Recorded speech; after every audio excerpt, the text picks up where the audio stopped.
Welcome back, everybody. I'm Luis Antonio Pichardo, founder and executive director of DSTL Arts. DSTL Arts, the nonprofit arts mentorship organization that inspires, teaches, and hires emerging artists.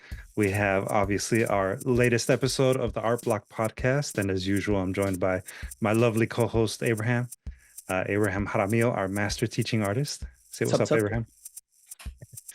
And today we're very happy to have an author in our company by the name of Rebekkah Edlund. Rebekkah Edlund is an author, life coach, and mentor. Growing up in a very non-traditional way, moving more than 40 times across the country and being schooled from home with just her mother as a teacher, she learned to be adaptable and resilient to change.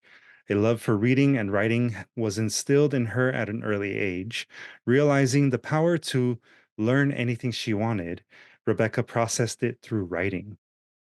At the end of 2020, Rebekkah decided it was time to achieve her goal of writing a book. Finally published at the end of 2023, The Happiness Quest is just the beginning.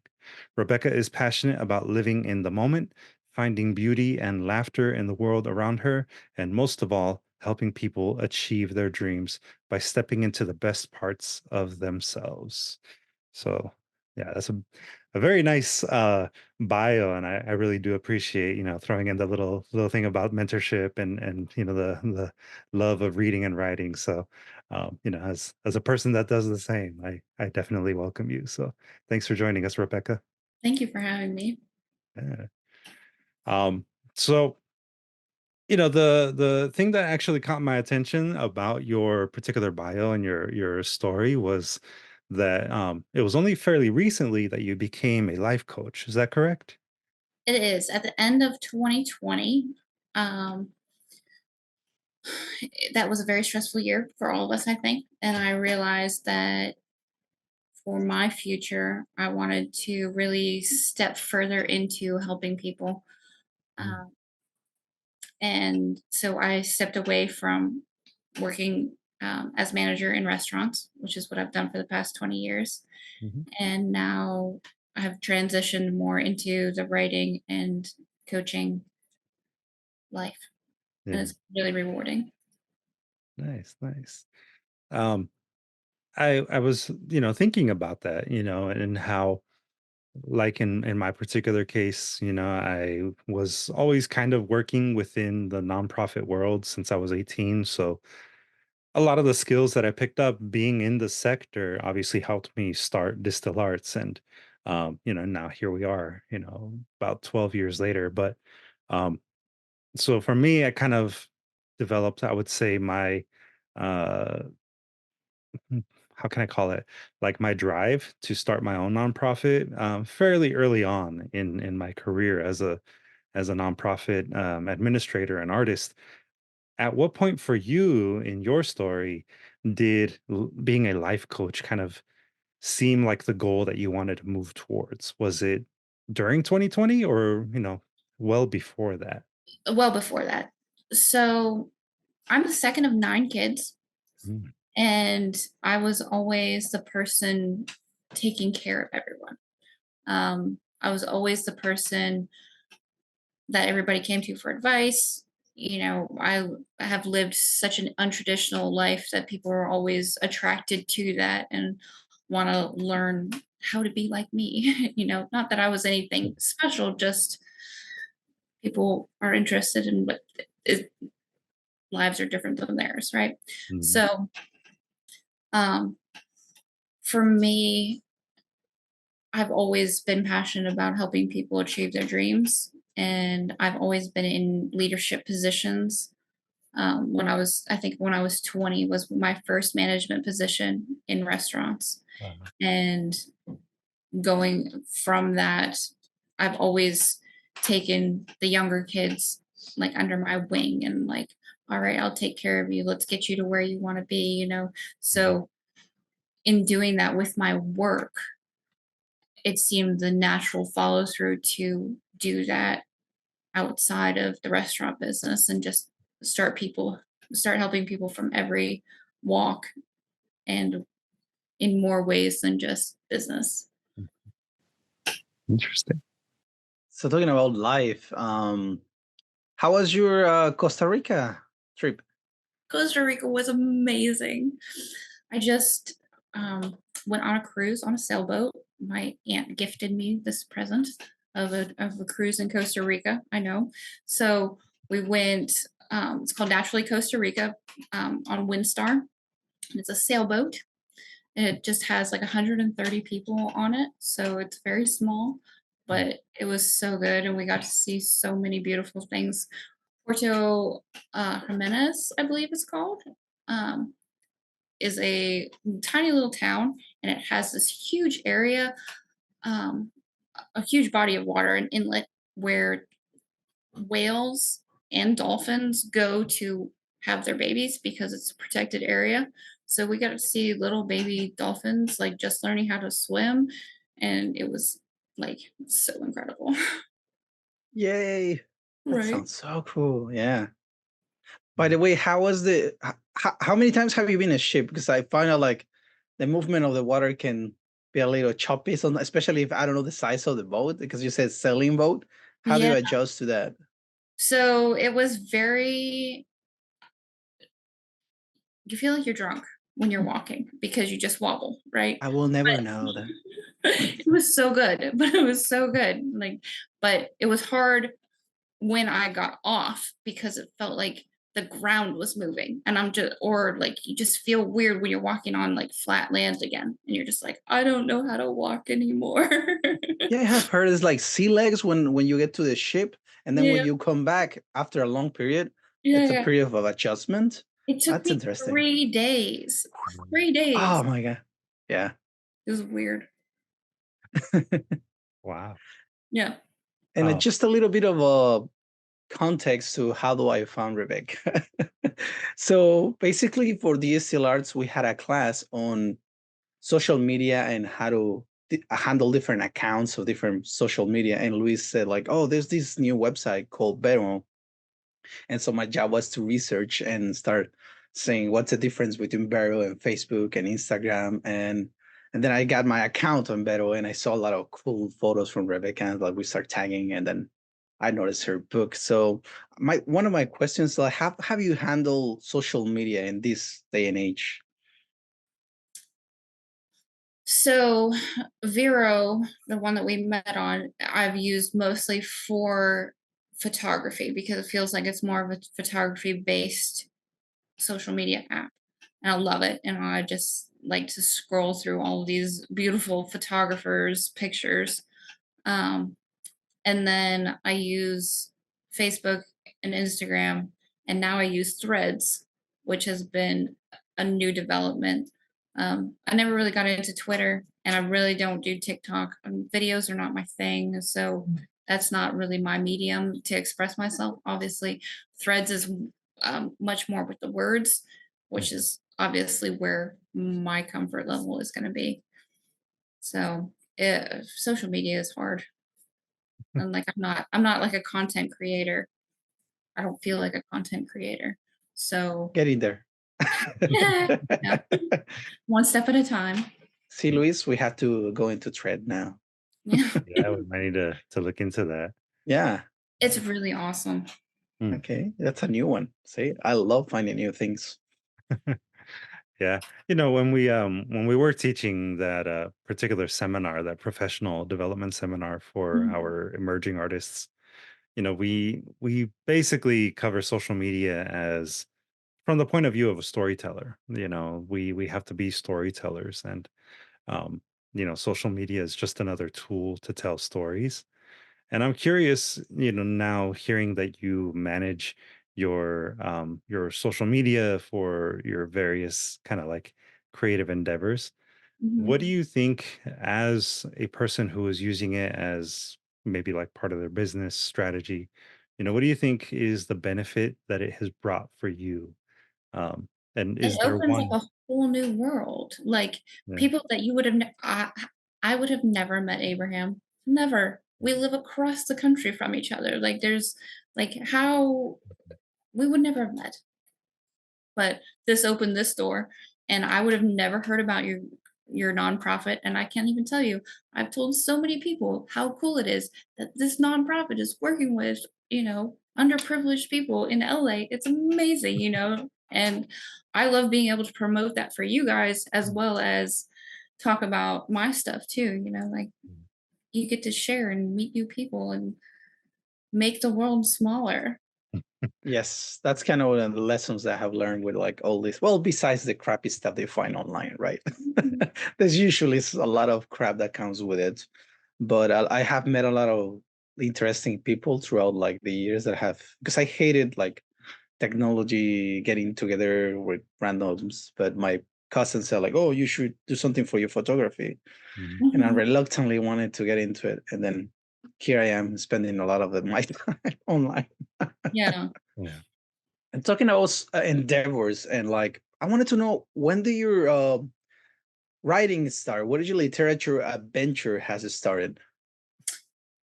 So I actually got into writing in high school. Um, took took creative writing, and really enjoyed it. Started writing for small magazines. Mhm. Probably never had more than say 50 people reading these magazines, so they were really small. But I used to write articles for them, just like editorial pieces, Mm. um, and that was really my beginnings into writing. And then in my own family, my dad would come up with a phrase. Like sometimes it was like the lost book, and then everybody would have to write a short story about the lost book.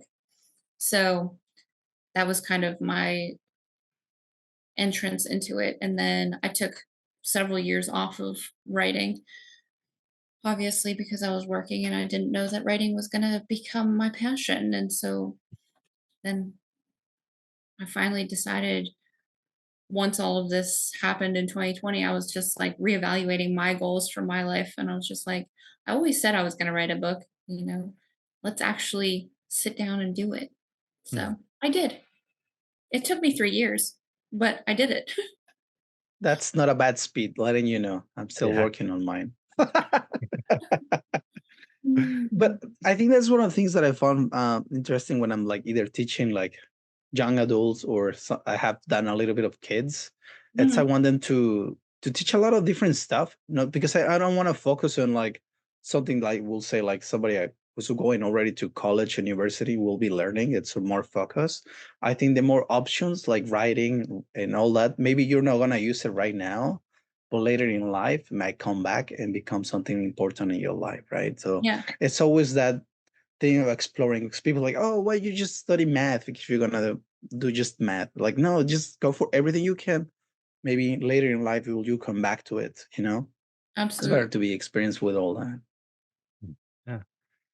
Yeah, and I think that that's one of the benefits of the concept of being a jack of all trades, right? Most people kind of look down on it, but there is a benefit to having uh ultimately transferable skills, right? Skills that you can For use in sure. different types of careers, different types of situations, and that kind of thing. As a life coach, are you finding that there are skills that you are kind of drawing from your previous career as a hospitality manager? Oh, of course. Um, and like I've done so many other jobs too. Like I've worked in tile and granite. I've managed a hair salon before. Like Mm. I've done like so many random things that just kind of came my way. And I'm not one to say no to opportunities. So I always try new things and see where it's going to go. But restaurants obviously were always a fallback because I knew restaurants backwards and forwards. Mhm. Um, but then in the life coaching, I tend to be a listener rather than a talker. So I like to listen to other people's stories, and that tends to make it so I understand them and can help them figure out their next steps rather than me taking over the conversation. Mhm. And it kind of like that, or you mentioned all this, kind of has a lot of draw to the character of your book, which is basically a person who is by accidents of life or circumstances of life, is thinking of happiness. How do I arrive to that? Because I feel like void of the everyday life where you as either stuck, even you're happy, you feel like unfulfilled certain way, right? That Mhm. void that you need to fill, and then that person stop going to this adventure of getting to the answer, right? And Yeah. the character listens to a lot of people she encounters. So I see you drawing that. Like, so my question to you is, how much of this happy quest also comes from the author, the writer of this book? Well, they say write what you know, right? Mhm. That's what they say. So that's what I tried to do. Um, None of it is real in my book, but it's all based off of things that have really happened or I have really learned. Um, so yeah, the happiness quest was definitely a work of my heart. Things that I'm passionate about, something that I feel like so many people, including myself, have been working on. Like I've been single my whole life for the most part, and knowing that niche of people, like they want to know, like, do they get a happily ever after? It's what all of the movies, all of the songs, everything is like leading you towards, having a partner or whatever. And I wanted to address that in my book. Like, you can be happy without that, like it's a happiness that comes from within, not from the circumstances around you. So, I can buy me some flowers. yes, Something, like something. that. Have you heard? I Yeah. had a conversation with my girlfriend the other day on that Yeah, subject of of that song, but it kind of goes back to that. Like, it does. how Yeah. can you be happy with yourself? Do you need somebody exactly to be there? Like, or can you find it within? Right. Hmm. Yeah, I That was think the karaoke section. yeah, That was exactly. good. You did good. That was actually not really that unexpected to hear Abraham singing. You better believe that that's going to be part of the social media promotion part. Dang it, burn myself there. Mhm. Yeah. Um, yeah, I think that yeah, happiness is something that is kind of like a life's pursuit for some people, you know. And I feel like, the reason why we get a lot of people coming to our Conchas y Cafe workshops in particular is because they're trying to maybe through writing reconnect with some aspect of themselves. And I'm wondering for you as an author, is that how you sort of viewed it at first when, 2020 shut down the world and, this maybe became your opportunity? Is that sort of the, I guess, approach that you took? Or was it more of a like, this is a goal that I'm setting for myself because I have the time? Both. Mm, So with writing, that's how I process my emotions. mm, Um, that's how I think about things and make myself think deeper, is if I write it all out. So with my book, I started with just like writing scenes from my book. mm, And then I ended up tying it all together, obviously, to make it be the novel. But whatever I was addressing emotionally and needed to go through, I would write a scene about that in the book. Say, for instance, when she talks to somebody about how being content is a facet of happiness. So I wrote that scene when I was working that out in my own life, So, mm, um, and then obviously setting goals for yourself is another facet of happiness, of setting goals and accomplishing them so that you feel good about yourself. mm. um, I've kind of tied it all back to learning your own love languages and speaking them to yourself.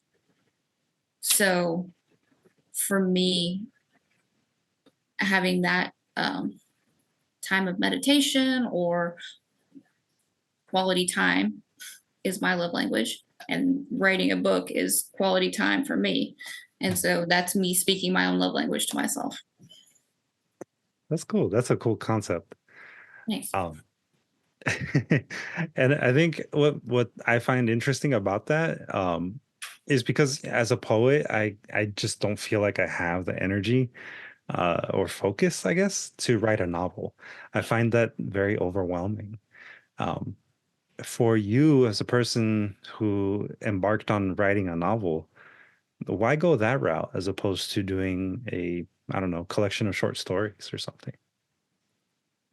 Um, the book kind of wrote itself. Mm. So I started with, like I said, with just scenes, and then kind of in putting it together, it was a novel instead of short stories. And I wanted it to be long enough that I was adding enough information, Mhm. yet telling it quickly enough to keep the interest of my readers. Mhm.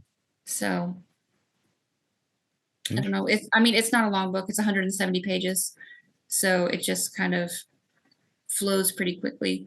Like I read it out loud to one of my friends, and it took me like, I would say like 6 hours probably to read the whole thing out loud to her. Wow. Okay. Yeah. Yeah, that's interesting. Yeah, just because, like I said, I never really considered ever for me, doing novels, but poetry. I mean, I'll bust out a poem in like 5 minutes, 10 minutes. Yeah. Abraham's been witness to that, actually. Yeah, Yeah. until everything started burning. Yeah. But yeah, it's also, I think the subject and the topic that she continues throughout the book, I think also lends itself to be its own story. It's held together by the pursuit of happiness, right? So Mhm. I think that's also benefit to to that, to have the subject already Yeah, something you can write on, right? for sure. Yeah, themes help. That's what, that's for sure. It Yeah. helps us in our teaching. I can only imagine how Yeah. much it helps in writing long form. Yeah. And so I got a good other question. I noticed you did the signing and the presentation of your book. How did that went? Was that fun? It was so fun. Um, it was a very cold, rainy day in North Georgia, and only 7 people came into the bookstore, but 5 of them bought my book. So percentage wise, that's great. Nice. Congratulations. Thank you. But I have a couple other ones in the works right now. So I'm hoping it's a very seasonal area where I live right now. So it's just the population is way down right now. So hopefully, as we get into summer, we'll have another one coming up here shortly. Nice. Very nice. You mentioned you have a Yeah. couple of other events coming up. Yeah, they're still in the works. I don't have dates for them yet, but um, one's at a library in Louisiana, actually, and one is at a library in Georgia. Um, like just author talks, book signings. So Very cool. yeah. Yeah, and people never get discouraged of how many people show to one of your things. Because like we have had places that just like one person, and we're like, the show must go on, and Well, present for just one person doesn't really matter. yeah, and I can tell you, just like going on that cruise that we were just talking about, I've sold 10 books from just doing that. Just talking to people, introducing myself as an author. So cool, right? Yeah. Mm, Yeah, that's pretty accurate. yeah, Well, you have a lot of badges of honor because you're multitasker and you're playing all over the place. So that's just another one to put it out there. That's good. That's good. Yeah. So speaking about going a lot of different places, what was maybe one particular trip or location, whether that be, local or further away, that you feel really had an impact on you and your own creative practice? When I was 30, I took a trip around the world. Not really. I went to Europe and backpacked for 9 weeks and got to work on farms and talk to so many different kinds of people, and just like it, I'd already traveled the United States a lot and met a lot of different people in the United States and people from all different cultures, but like going to Europe and meeting just so many other people, you know, and it's not the American culture, you know, like American culture is pretty much the same ish everywhere in America. But once you get out, there's just so much more and so much more opinions about the world than we even know. We don't even know what we're missing over here. So yeah, it was really great. And I feel like that really opened up the doors for even more compassion on my part and, you know, just understanding people better. Yeah, we have encountered that a lot because we do multi-language, different countries, especially Latin America. Mhm. And I think in the United States, we're used to like, come tell me about your culture. And that kind of is how we present, like, how do we absorb, I guess. But Mhm. it's so much different when you are the outsider and you become like the facet, like, oh, how is the United States? Yeah. We do things a different way here, just by the way, right? Yeah. And that's a shocker, and it takes time to learn those things and to be humble about it. I think it changes that kind of perception. So that's Well, very and interesting. especially for me being an English speaker, right? So I go to Germany, Hungary, Romania, where people don't speak English, you know, like just some people do, obviously, but it's not the language, you know? And here I am, I'm the person who can't speak the language in a country, you know, and I have to look at the signs and be like, I don't know what that says, you know? But Mhm. yeah, it's definitely it's good.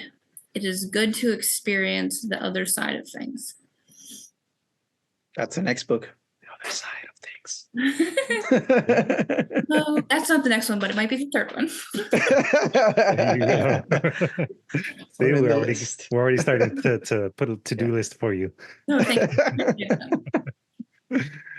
Um, yeah, that's actually that's kind of an interesting idea of, looking at signs and, languages that you don't understand and that you can't maybe interpret, natively. And I'm Mhm. curious, being bilingual for me, I do remember not being able to speak English and, kind of the um how can I describe it? S- There's a certain amount of like cognitive dissonance to seeing something, but then learning later that it actually meant something else. Um, Yeah. but one thing that I feel like I've learned in my practice as a poet is that you can still transmit a feeling or an idea through language and the sound of language. Mhm. For you, have you found yourself manipulating that part of language, that like sound and um, I don't think sound so much as smiles are recognizable in any language, right? yeah. So for me in situations where I'm not the native speaker, you know, like you can still communicate love, you know, and that for me is a huge part of who I am is I want the people that are around me to know that they're loved, you know, because there's such a lack of it in the world and I want to help solve that problem. So I like I like the fact that a smile brings people to you. Like on that cruise that I was just on. We're just going to go back to that since you brought it up. So I ended up knowing, I would say 90% of the people on that boat. And it was just because like I smiled at people and they wanted to come talk to me. So like I got to hear all kinds of like great stories and they were incredible. And I love hearing people's stories. Mhm. Yep. Welcome to the boat. And that's the fourth. Yeah, there you go. Oh. I'll just get a cut. And talking about like business and literature, how do you manage? Because we also get into this for some of our classes. How do you manage to publish? How was your process of publishing? I researched like step-by-step guide to how to publish because obviously I had no idea what I was doing. I ended up self-publishing because it seemed like my best bet as an regards to return on investment there. And I didn't want a publisher to tell me that I needed to change something in my book, because like I said, it's a work of my heart, and I didn't want them to be like, we don't like this part, change that. So I was just like, at least for this first one, I'm going to do it my way. I got an editor, made sure that it was all good, because that's very, very important. I have read other self-published books that didn't get an editor, and you can tell. And I'm just like, my advice to other writers that I've come across that haven't gotten an editor, I'm like, get an editor. Get an editor. It's so important, because even if you edit it yourself a million times, which I did, I missed stuff. Mm-hmm. Yeah, welcome to the boat. I'm the worst at that. So yeah, that's a great tip, and we're gonna use that to the hell of it, right, Luis? And yeah, Luis, he does most of the editing for the programs, but it's a good thing to have. How do you find your editor? Do you went online? Do you find it on the boat? Do you fish him out of the sea? How did that happen? So I fished them out of the sea. I'm actually a mermaid, and that's just kind of what you do. So for realsy, I believe it. one of my best friends is actually an editor, so I kind of lucked out in that. Another woman that I used as an editor, she owned an Airbnb that I happened to stay at like 2 years before I wrote the book. And she had told me that she was an editor. So when I wrote the book, I was like, hey, so I just wrote a book. You want to edit it for me? And she was like, yes. So that worked out well also. So between the both of them, they helped me get started on the editing front. But there's another website that I got involved with. It's called Reedsy, Reedsy, and that's for a lot of authors. They have freelancers that go on there and edit and do other stuff. So excellent. And yeah, that's one of the things we also talk about, like pull your resources, not just material resources, but friends and people do you know. But again, you have to be a good friend to get those kind of a special help. Don't be one of those persons when they ask you a favor, you're like, good luck. So be there for other people, because other people will be there for you. Absolutely. And my whole project was a work of so many different people. Like one of my best friends took the picture for my cover art. And then my dad ended up making it the cover, and it's just been between them and like my sister and a couple other people read the book first to make sure that it was all good. You know, they were my first copy readers. So it's definitely been so many people involved in this book. Yeah, it's a book of love. Exactly. Yeah, I hear that, and I actually kind of feel it, through the conversation. And I think there's for sure, a value to, having people within your network who you can rely on to, give you some sort of bartered service or that kind of thing. Yeah. And I'm curious to know, beyond, being able to take advantage of connections and you're leveraging your network to go through the process of self-publishing, the design process and the printing and all of that. What resources did you use for that might maybe be a benefit to, say, I don't know, an emerging writer who might be listening or watching? So I used the app Fiverr for the freelancers that do the formatting for my book. And I use that a lot. I use that website Reedsy for other things having to do with publishing the book. They have so much content on their website with helpful articles for so many different things. And I got involved in writers groups, because when you're around other people, it inspires you. It helps you, do more. And there's always a wealth of knowledge there too. So I ended up publishing with Amazon, but then also through Ingram, their Ingram Spark self-publishing thing, and that publishes worldwide. So my book is available worldwide. You can find it in bookstores in the Netherlands and in Australia and in all kinds of crazy places that I would have never even thought was possible. But there it is. Yeah, that's another good thing about technology. People from Right? all over the place can get your sexy book or anything that you offer, and like you don't have to be there to spread the message or Right. the nightmares. Depends on the book. Right, Luis? True. Yeah, the other day we went to some of our group, like basically the main core of the DSTL Arts, and we went to check our work because we've been stuck on like, oh, let's check students' work. So this time we went to read some of our stuff. Yeah. And I brought my book, like it's stories about darkness and ghosts, because it was for Halloween that I wanted to make something, and Luis got to read some of that stuff, and like hopefully you were able to sleep afterwards, Luis. Sorry. Yeah, I mean, yeah, I actually, spend my nights actually on YouTube before falling asleep watching scary videos. So, Oh, okay, no wonder. yes, it was no big deal. But that actually does kind of transition to a question that I wanted to ask of Rebekkah. We have our Art Block podcast, and this is a sort of byproduct, I guess you could say, of our zine, Art Block. Art Block Zine currently has an open call for submissions.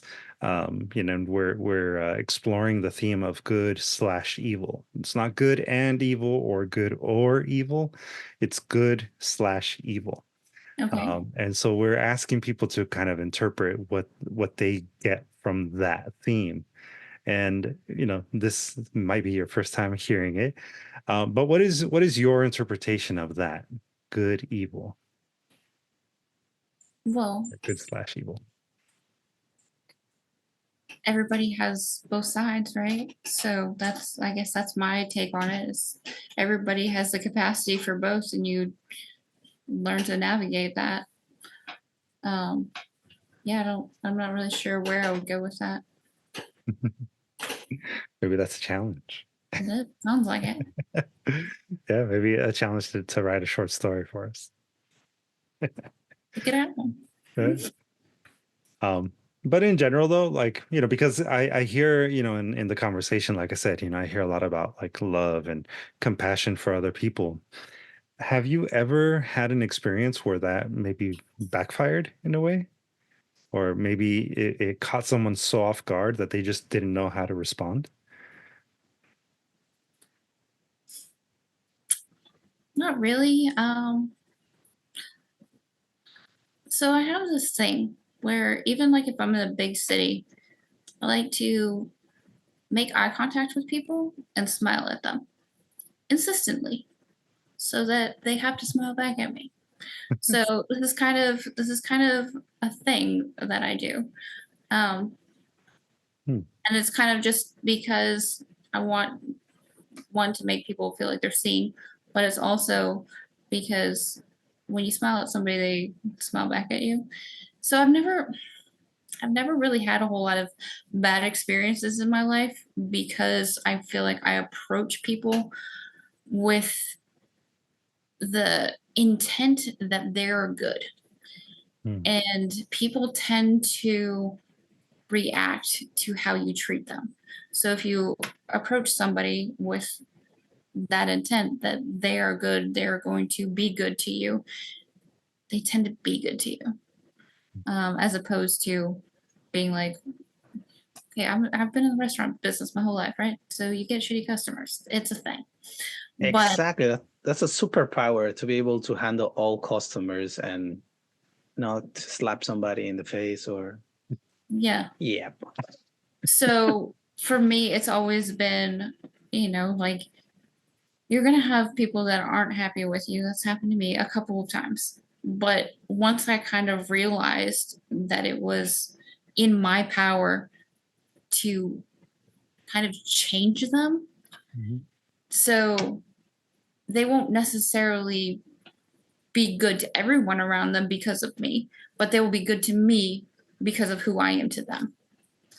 That's just how I live my life. I have a weird life.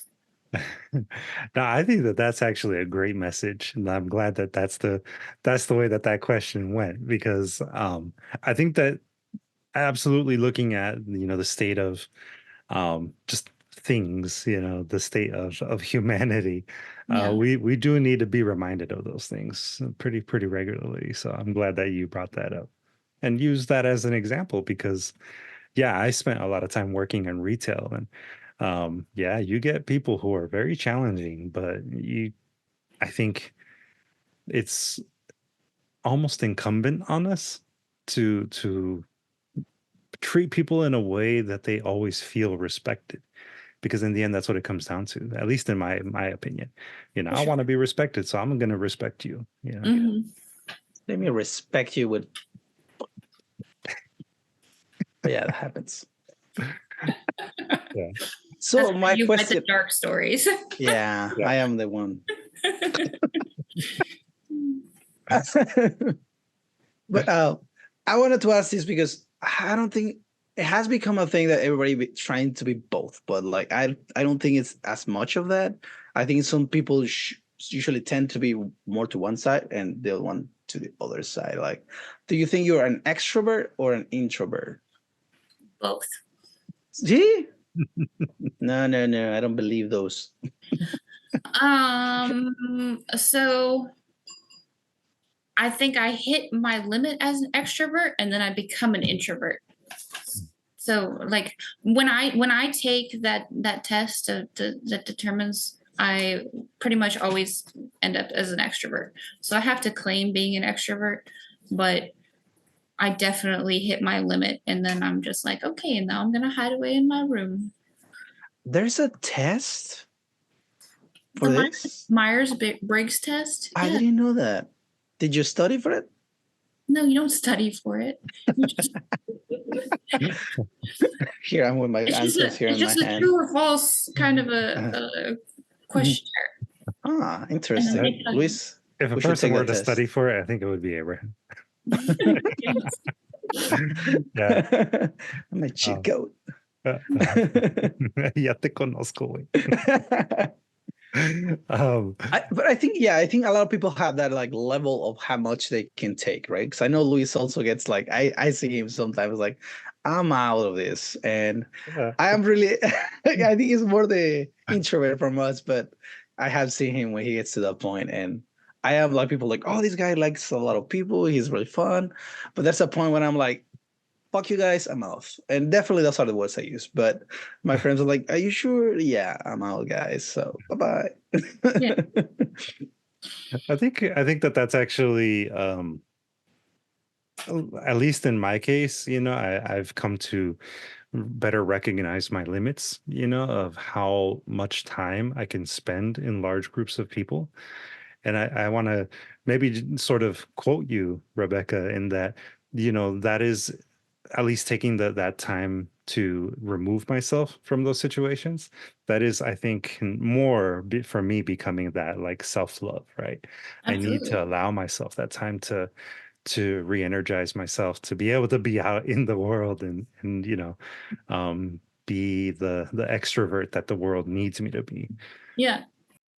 Yeah. How often do you find yourself needing to sort of retreat these days? It just depends on my life. Right now, I am not working a real job. So I'm kind of doing pet sitting and door dashing and writing a lot, a lot, a lot. So I'm spending a lot of time on my own. So I miss people at this stage of my life. But if I'm around people a lot, 7 o'clock, goodbye. I'm old now. I need to go home and be by myself. Aw. But yeah, I think one of the things that a lot of people don't understand that I don't think it's a lot of what's it called? True hermits. As people, we need other people. And Absolutely, because 100%. definitely even the most like secluded places, people will turn to like, oh shit.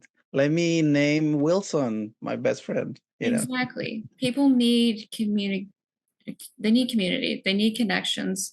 Um, we're meant to live in a way that we feel loved from other people, or animals or nature, or wherever you find those feelings of love, like that's what speaks to you and that's what's going to fill you up.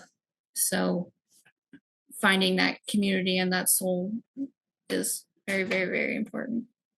And Nice. that's one of the reasons the book's really interesting, because it's about that. It's like kind of taking your time to figure out yourself and what it's going to give you, that, and understanding also your balance, because I think that's the most important thing, is like knowing yourself first before asking for the things that will make you happy, right? Like you have Yeah. to know like how much it's my comfort in, I don't know, in a confrontation, or and I'm by myself all a long time, right? What's my limits for everything? Then you can start looking for the answers of how to get them. But Yep. first you need to know, what do you need, right? It's like, what do you want? But sometimes you don't even know that answer to that question though either. So you kind of have to just start doing, just start exploring, start testing out different things so that because we're not always taught this stuff as a kid, so we've got to start exploring and figuring out what speaks to us and what actually fills us up and what makes us happy, because a lot of people don't know what makes them happy. A lot of entertainment can just be numbing. We're just numbing away feelings instead of Mhm. processing them and doing something with them. Yeah. I think this conversation is making me kind of curious about your life coaching approach. For a person that might be interested in receiving your services, how would they potentially do that? And maybe you could give them an example of like what your approach would be and if it would be a good fit for them. So the people that I tend to take on as clients tend to be people that are trying to figure out what they want out of life and who they are really. I work with a lot of 20 somethings, just because they're usually at that stage where they're trying to figure themselves out. And I mean, my approach is mostly listening. Um, I listen to you while you work things out. We talk through things. I come up with ideas and bounce things off of you to see if they're going to resonate or not. Sometimes we do like group projects and group activities just to see if something will spark an interest or Mhm. an idea in you for what speaks to you. But yeah, that's basically my process. A lot of listening. Yeah, Right. that's a lot of studies saying like people who either get less sick or are more happy is because they have the time to go with like, especially old friends, like where you can talk things out. Because I think Mhm. sometimes we just bottle it up, or our brains tend to try to, go in the same loop and trying to tell you the same thing. And it's good to talk it out and get it out of your system in a different way than just by yourself. Yeah, and a lot of I hate to say this, but a lot of people don't feel loved um, on so many different levels, and I try to provide that just because, like, we all need that, and I want you to be your best self. And if I can love you into being your best self, I'm gonna do it. And it Nice. goes back like, I wouldn't suggest for everybody to open up to anybody. Yeah, Because just some people it's have better easy. skills Yeah. than others. Just saying, because some people have a better touch to it, or maybe you need a different touch for it. So sometimes are people like yourself that have that kind of energy to they can take that much and still be able to give you what you need. In this case, somebody to listen and somebody to make yourself comfortable, right? Like that's good to find people like you. Hmm. Thanks. Speaking of which, how could a person find Rebecca Edlund, life coach extraordinaire?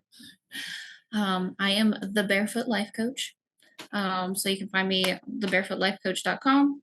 You can also find me RebekkahEdlund.com, and you can find me on Facebook, Instagram, Threads. all the places. All the places. With which handle is the best? Rebekkah Edlund is the easiest. At Rebekkah Edlund? Mhm. Well, there you go. For And if our you want to viewers see my and book, it's yeah, at the Happiness Quest book on Instagram. at the Happiness See? Quest book. This is where the editing skills come from, Luis. That's why you see me doing this. It's because I want special effects. I want fireworks and your name and your tags and everything. Yes, Abraham. Yes. Um, yeah, I think a lot of the stuff that you said definitely does resonate. I think even with some of our approach in our programs and specifically our mentorship program. Is there for you any kind of like thing that you feel a person could easily walk away with, like a little phrase, a little practice that maybe works for you that maybe, a person could pick up and say, I want to try that. I think that setting a goal for yourself and working towards that is pretty crucial. Um, it is for me in my life because it helps you create that self love because you feel like you've accomplished something once you start working on a goal. And then once you accomplish it, you have that feeling of, yes, I did something that I set out to do. Um, really focusing in on learning what your love languages are and how you can speak them to yourself is so crucial to who we are as people and something I'm very passionate about, obviously. Um, yeah, I think that's what I've got. Nice. I think Lessons. yeah, those are good lessons. I think I'm going to try that second one for sure. A little bit more. Yeah. Now Um, Rebecca has become your sensei. yeah. Yeah, exactly. Just Excellent. like that. Um, Another question before I don't know if you're gonna stop, but anyways, I always like to ask the people that we invite, what is your artist? It's either a writer, a painter, a musician that you want to talk about, like somebody who either inspire you or that comes to mind. So I want to get more people or more new ideas into my head. Um, People that have inspired me in the past, and I can just say as a person and as an artist, Bob Ross was an amazing person, right? And a great artist. mhm. So I always wish that I could draw and paint. Can't. Stick figures is all you're gonna get from me. But You see the videos? You can do it. make a little fancy tree right over there Yeah. in the cloud. Yeah. His movie's coming up, by the way, just letting you guys know. I wanted to see that one.